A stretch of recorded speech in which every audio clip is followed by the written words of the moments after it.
If you use Calendly to book meetings, consultations, or sales calls, and you want those bookings to automatically trigger actions in another app, this video is for you. In the next few minutes, I'm going to show you exactly how to integrate Calendly with Zapier step by step so you can automate your workflow without any coding. And if this tutorial helps you out, make sure to hit the like button and subscribe for more simple software tutorials just like this. Let's get started.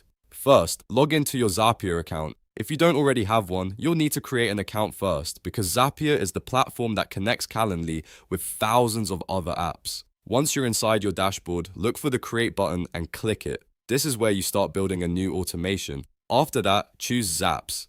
A Zap is simply Zapier's name for an automated workflow. In other words, it's the connection between your trigger and your action. So if someone books a meeting in Calendly, that event can trigger something else automatically, like adding the person to a spreadsheet, sending a Slack message, creating a task, or updating your CRM.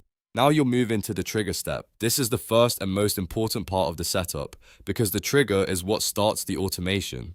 In the search bar, type Calendly and select it from the list. Once Calendly is selected, click Sign In. Zapier will now ask you to connect your Calendly account. Go ahead and log in to Calendly using the account you want to use for this automation.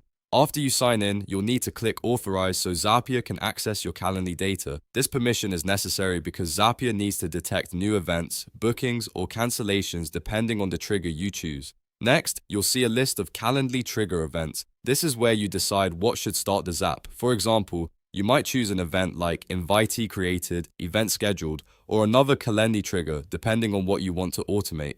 Pick the trigger event that matches your goal, then click Continue.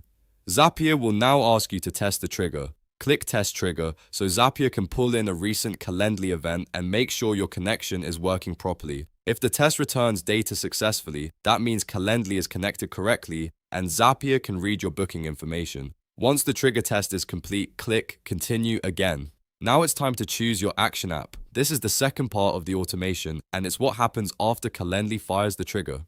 Search for the app you want to connect, such as Google Sheets, Gmail, Slack, HubSpot, Notion, or any other supported tool. Then select it and complete the setup for that app. During the action setup, Zapier may ask you to map fields from Calendly into the app you chose. For example, you might map the invitee name, email address, event type, or booking time into a spreadsheet row or CRM record. Take a moment to review each field carefully so the right information goes to the right place.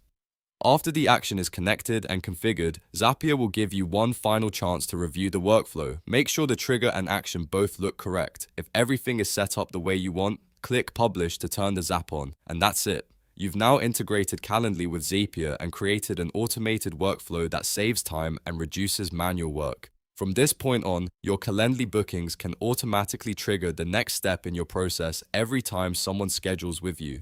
If you found this helpful, don't forget to like the video and subscribe to the channel for more easy step-by-step tutorials. Thanks for watching and I'll see you in the next one.